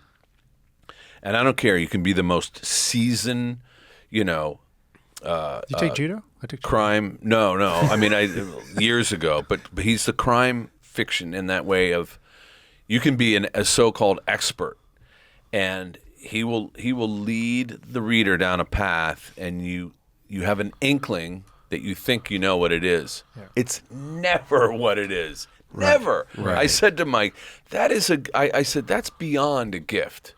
I'm talking like, all the guys, Nelson Algren and Hammett and all the guys that Mike loves and admires. I got to say, he does it in that way, the literary judo. He's a master of that, and that's part of the fun too. There's also a lot of outtakes when I'm doing the books because I'll be reading something and I'll go, oh shit. What? Wait a minute. Hold on a second. I'll go. Yeah. Stop the recording, and then I'll read it. I'll go. Okay.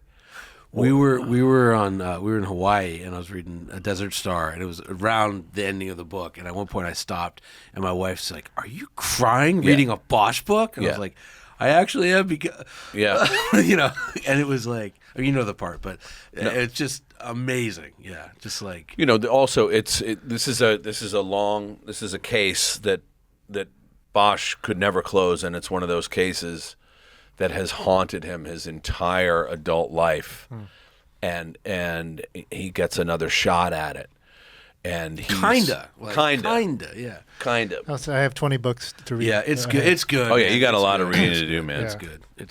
Do the audio; they're quite good. The audio. I mean, hey, I liked who's the actor who does Renee Ballard in the? Christine Lycan. Yes, quite good. She's How wonderful. much are the audiobooks? Because I am paying Michael a fortune. I'm paying on Amazon like $10. Yeah, you're paying Michael no matter what. Yeah. Oh, okay. Yeah, they're about $10. It's the same price of the book. Yeah. Right. Well, I think. Okay. I had one question. So you back to the car piece. You made it big.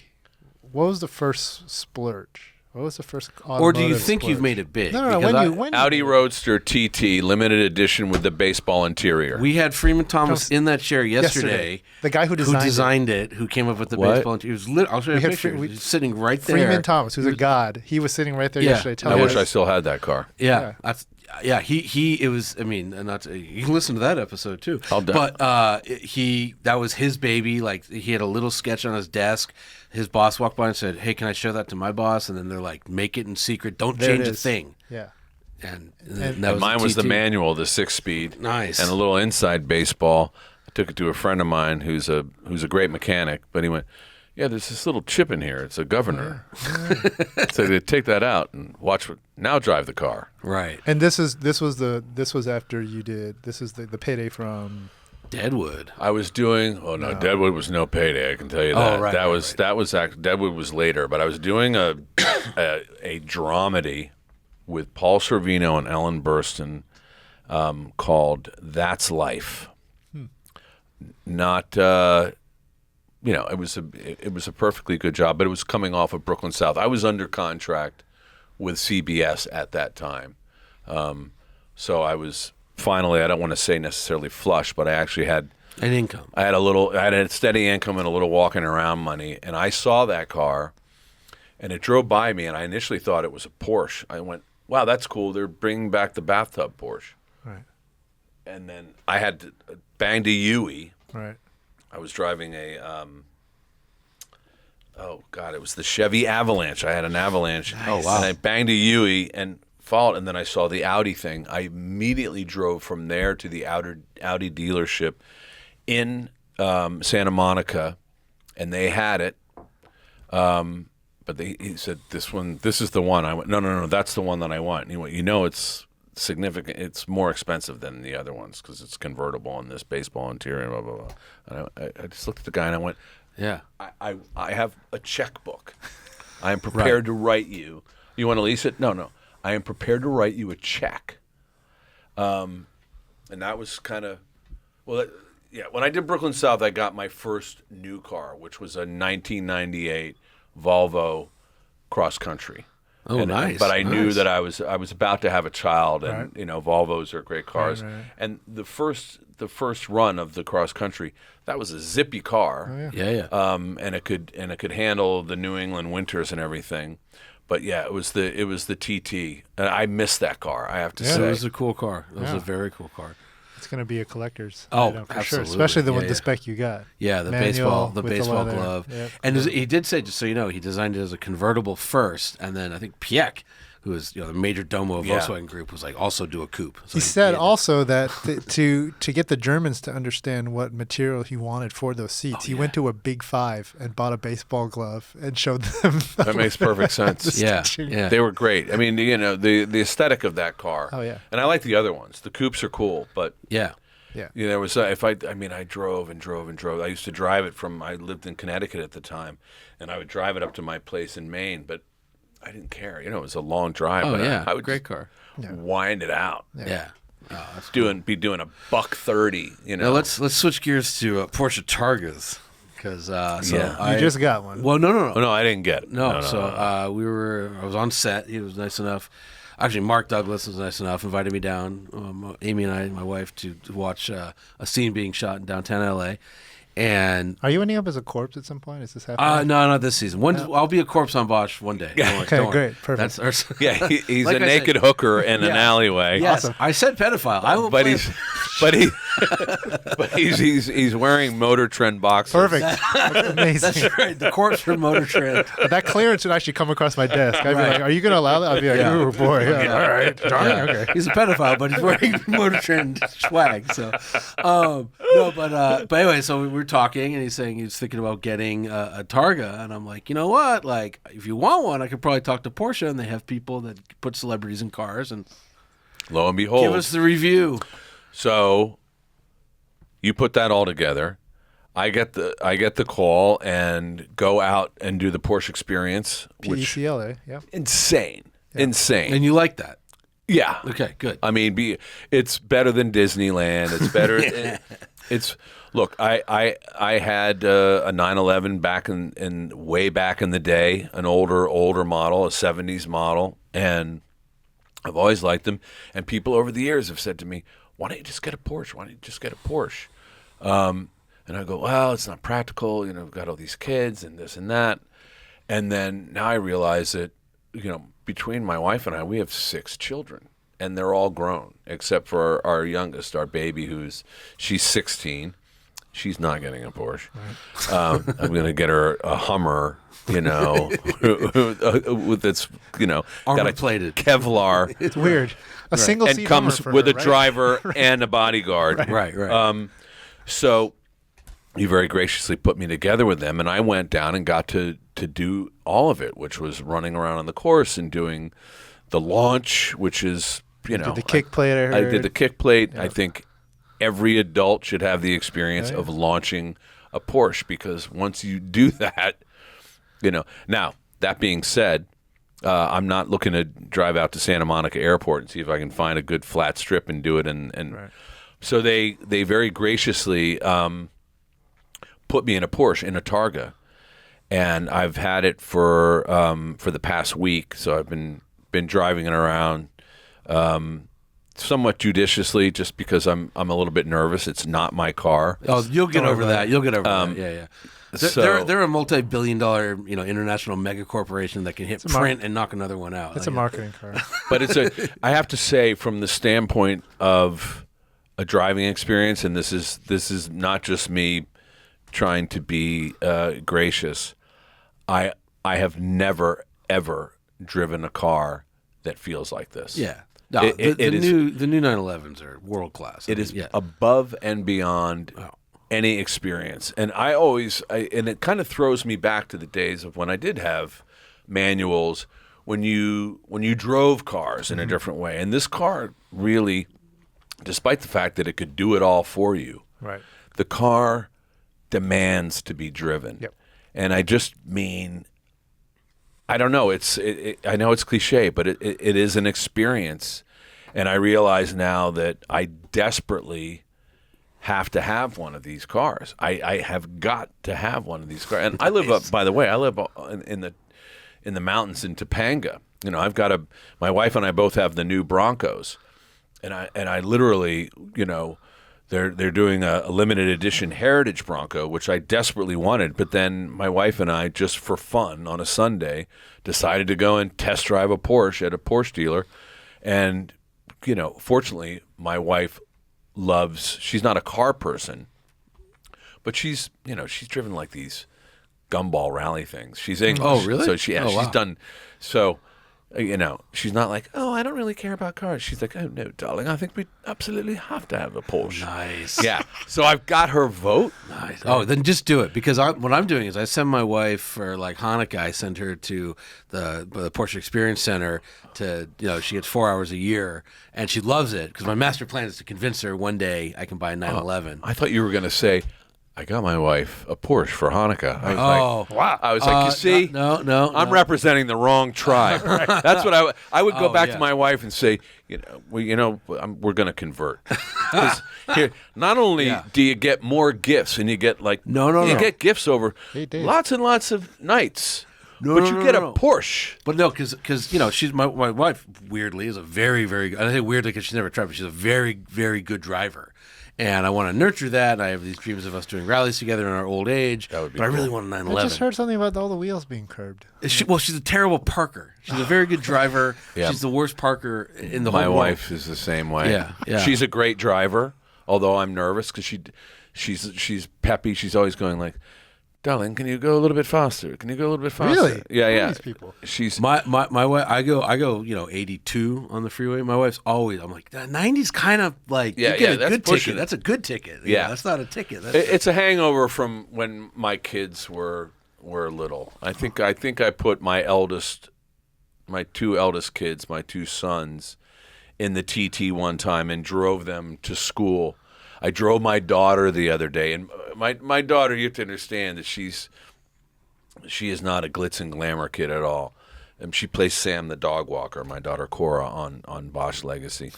I mean, she likes nice things and everything, but she's an eye roller. If I go, wow, look at that, she'll go like, well, it's a car, Dad.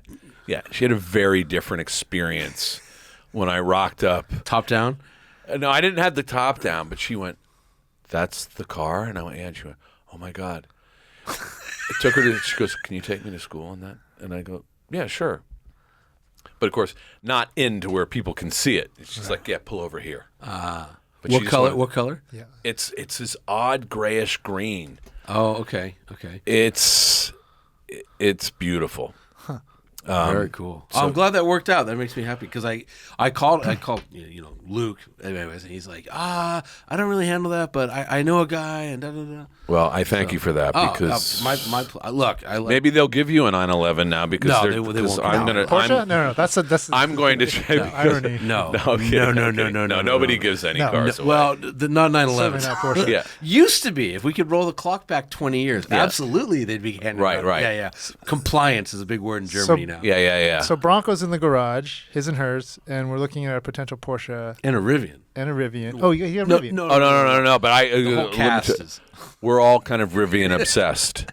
We become totally obsessed. You know the 2022 MotorTrend Truck of the Year? Yeah, Ed? I got you. My executive producer, Henrik Baston, just got his. Mark Douglas, who is also a producer on the show, he's got his. I've got several other friends, and I'm seeing them all over Topanga. Actually, one of my neighbors at the bottom of the hill. So I immediately said, okay, well, let's really talk turkey about this thing. And everybody consistently, because this guy hauls horses, and as does Mark. And so I wanted to talk about distance and things like that.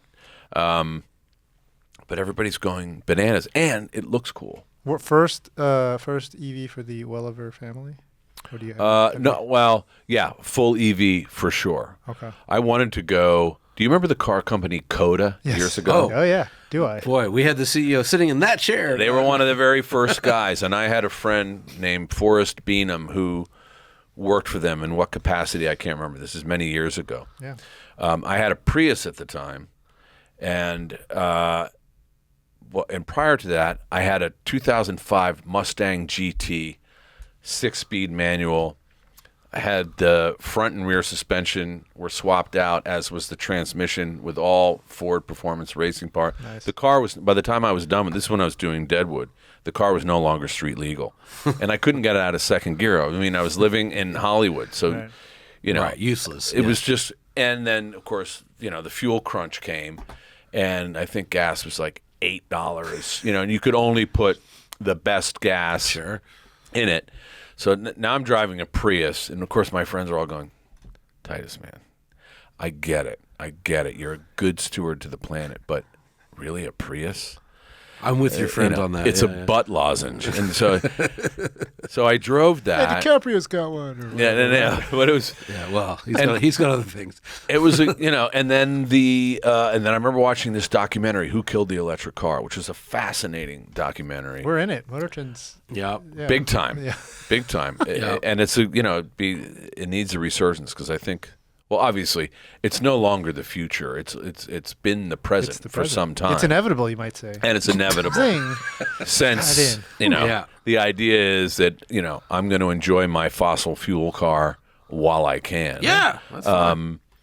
Of course, my kids are probably going like, wow, yeah, I'm going to keep polluting the environment until I'm not allowed to anymore. It is a generational thing. It really is. Yeah. So is that your daughter? So she eye roll you on like stuff like that? Yeah, but you know what? If I said to her, oh, your first car, you know what? I'll tell you what. I'm going to get a Porsche and you can have my Bronco. She's all in. Yeah. It's cool. She wants a Jeep. So I'm like, okay. She's what, 16. 16. About to be 17. Electric Jeep coming soon. Electric Jeep. So she's starting to think you're cool, right? Or did no. No, not at all. You're just like still. No, I don't even know that my daughter loves me anymore. And she's 16 years That's old. the age. Yeah. I am the master or the president of the nerd uncool universe.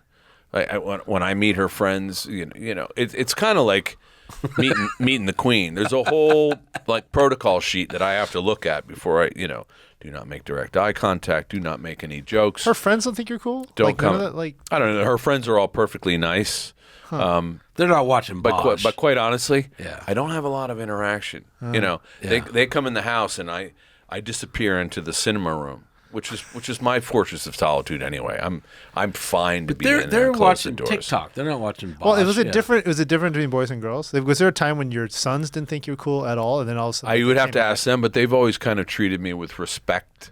And certainly, look, it didn't hurt that I drove cool cars and Harley Davidsons, and then I did Transformers. Oh, right. And everything changed. Yeah. And all of a sudden, And I have a question because I want to ask you kind of like what's the difference between Transformers and 90210, but.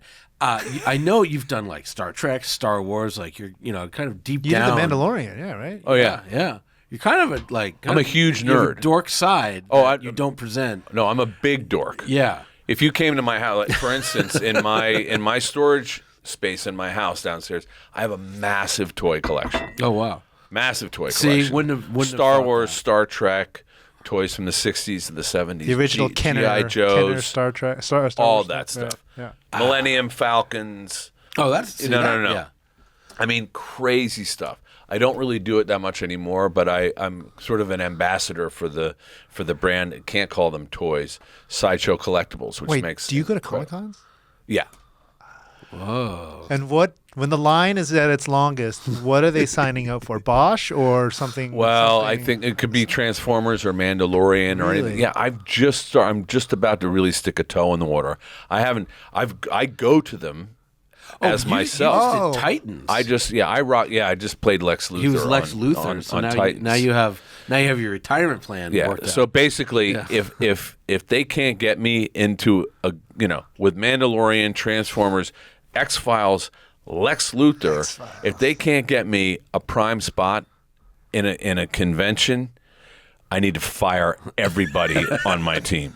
Right. It's preposterous. Well, I mean, it's true though. Like if you are in like a frame of Star Trek, you can almost make a career of showing up and signing that. Yeah. Right. I mean, well, that's how crazy Star Trek in fans are. theory, Yeah. I don't know. I've not seen, but I go to the Comic Cons on my own, and I go to Monsterpalooza and stuff. I throw on a baseball cap, and then I end up, sitting at, Dee Wallace was there, and I completely lost my mind because I was, I had a massive crush on her.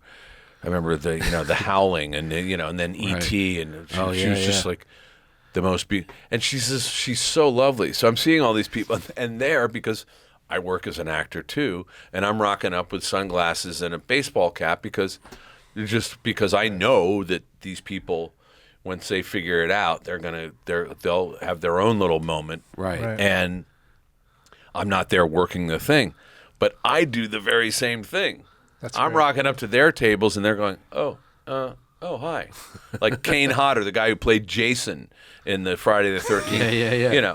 I literally rocked up to Kane Hodder. I was like, hey, man, can we take a picture? And he went, I was going to ask you the same thing. That's awesome. Those are my people. Right. Comic books, Yeah. massive comic book. See, I didn't know that. That's Yeah, interesting. Marvel DC guy. So when I got the call about Lex Luthor, that was a dream come true. Right. Now you haven't done anything for Marvel yet.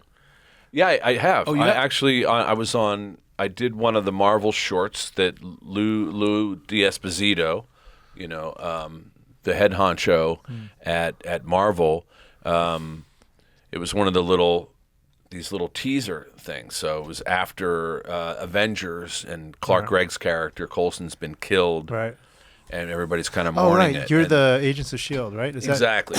Yes. So this young couple discover the Chitauri weaponry, and they start robbing banks with it. And so we're in pursuit. And that spun into Agents of S.H.I.E.L.D.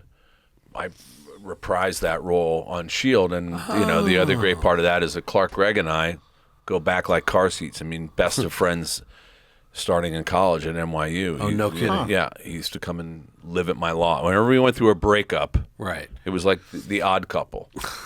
And, this is the old days where I lived in a loft on a 4-story walk-up, and I was the only tenant. Everybody else were artists.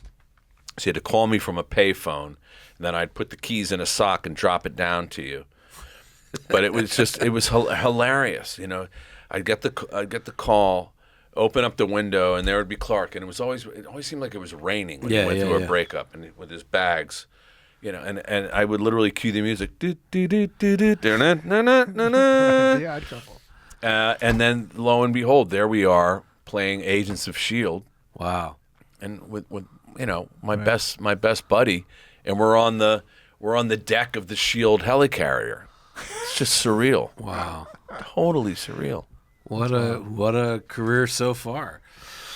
I mean, I'm also kicking myself. I think the only Marvel anything I haven't watched is Agents of S.H.I.E.L.D. for whatever reason. It's great. So, yeah, okay. All It's right. really I really got Disney good. Plus. I'll check it out. Oh, I love. Well, Disney Plus is. I call it Crack Plus. It's terrible. Because I watch. Did you watch Andor? How good Andor. That's a whole other. You have to bring me back just to talk about Andor. How good is that? Because I think it may be one of the best you can just television programs. Yeah. Rogue One.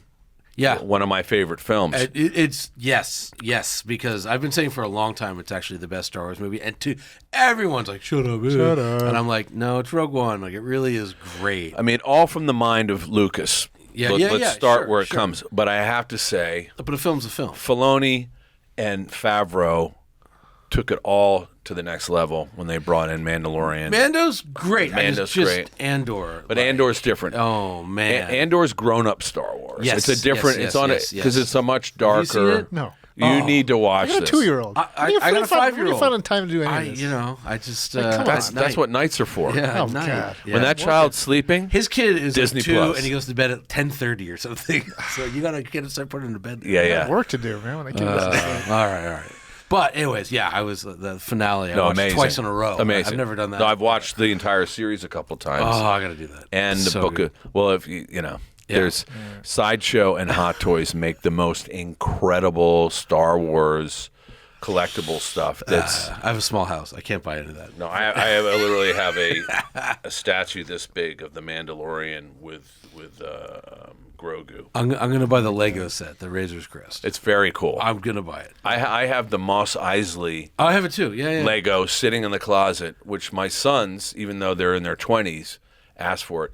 They have to build it. They did the Death Star. I built the Mos Eisley one, Which is that's very cool. A lot of fun. But I said to them, guys, look, this is taking up a lot of space. They did the Death Star. I have a feeling, cannabis and some sort of a, distilled beverage were involved. But they did build the Death Star, No which parts was a left feat. over. Right. Very cool. No, that's good. That's good. We're going to have Titus back on to talk about Andor and the Star Trek. No, and Boss Legacy season Wars. 2. Yeah. Which is coming. We wrapped last week. We wrapped last week. So typically it seems to land in the March-April area. Okay. So, all that I will say about this in 9 years of playing this character, and everybody's got, Connolly and the other producers and actors, well, we all have our kind of greatest hits of seasons and specific scenes that we've really enjoyed doing. I have to say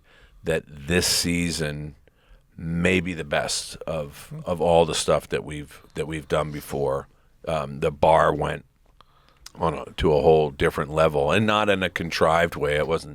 It's not like it's got more bangs and crashes and shootouts or anything like that, because our show really isn't based on that stuff.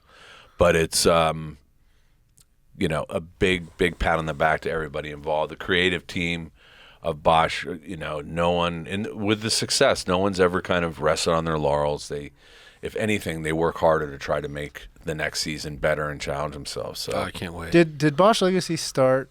So I noticed, because I'm reading them through chronologically. I just got to the 9th book. I can't remember the name, 9th or 10th. But it is when Bosch becomes a private eye. Yeah, he leaves LAPD. But the tone of the book goes to first person. Yeah. In that book. And Yeah. is it like that significant a change? Because I haven't started. Yeah. Bosch, okay. Yeah. But they're also, it's a different network, so you guys had to make some just changes in the show structure because there's commercial breaks, there's cliffhangers. It just wasn't part of the. Yeah, it's not in any way the same show. I mean, it's the character, and the sort of the beauty of it is. I remember Connolly said to me when we were doing the pilot, how long do you see yourself doing this? And I said, I'll do it as long as they'll have me. And that's the beauty of because Harry as a person doesn't necessarily evolve but he evolves on a human level within the chronology of our show, definitely specifically his relationship with his daughter. Yeah. And things that take him into places. And that's what keeps it interesting. In the same way that his books, I mean, I blaze those books. I can't read. I like to read before bed. And what I learned from the first time I ever read one of Mike's books, I read City of Bones when we were prepping for the show. I didn't go to sleep until 4 o'clock. Right. So they're great on an airplane. They're great on a beach in Hawaii. Yes, they are. Which I did in fact do several months ago with my wife.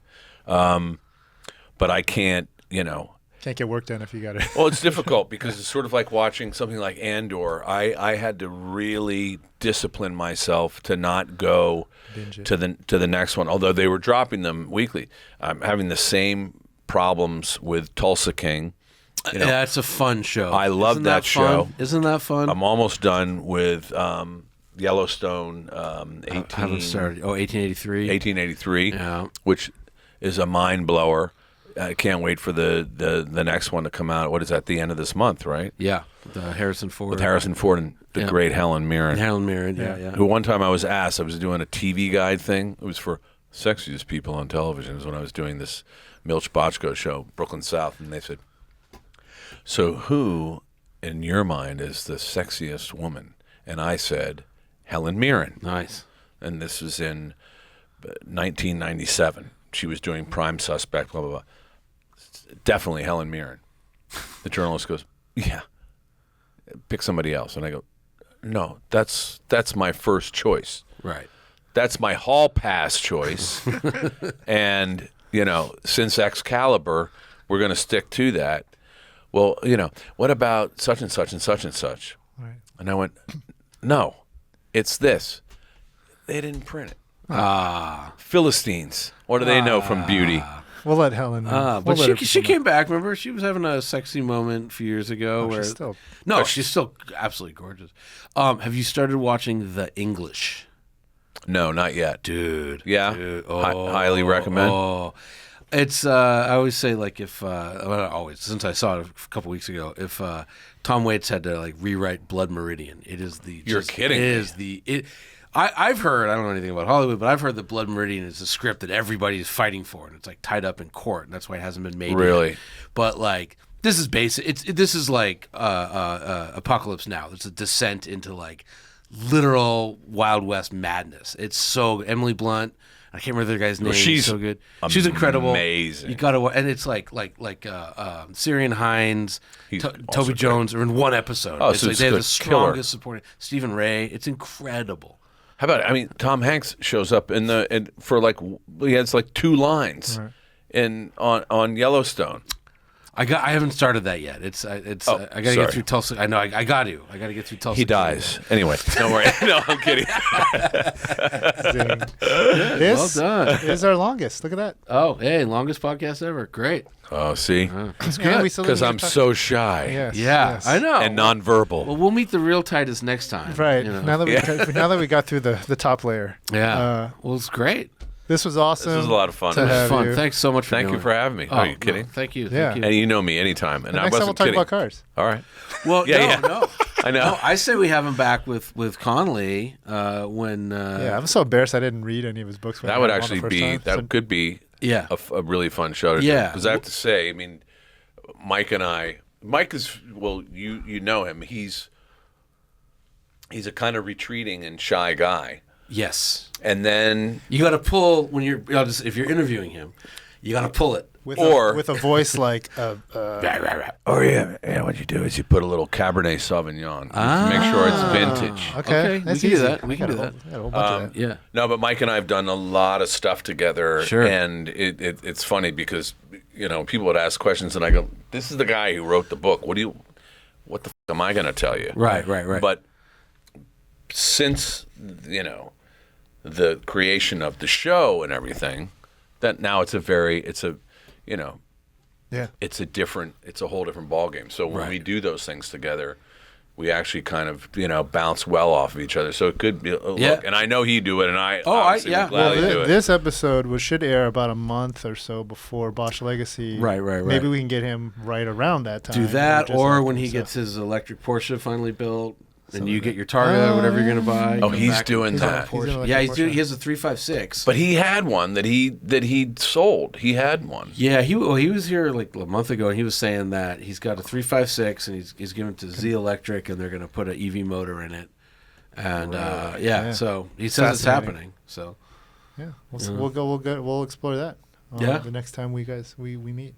Oh man, hopefully by then I'll have my Porsche.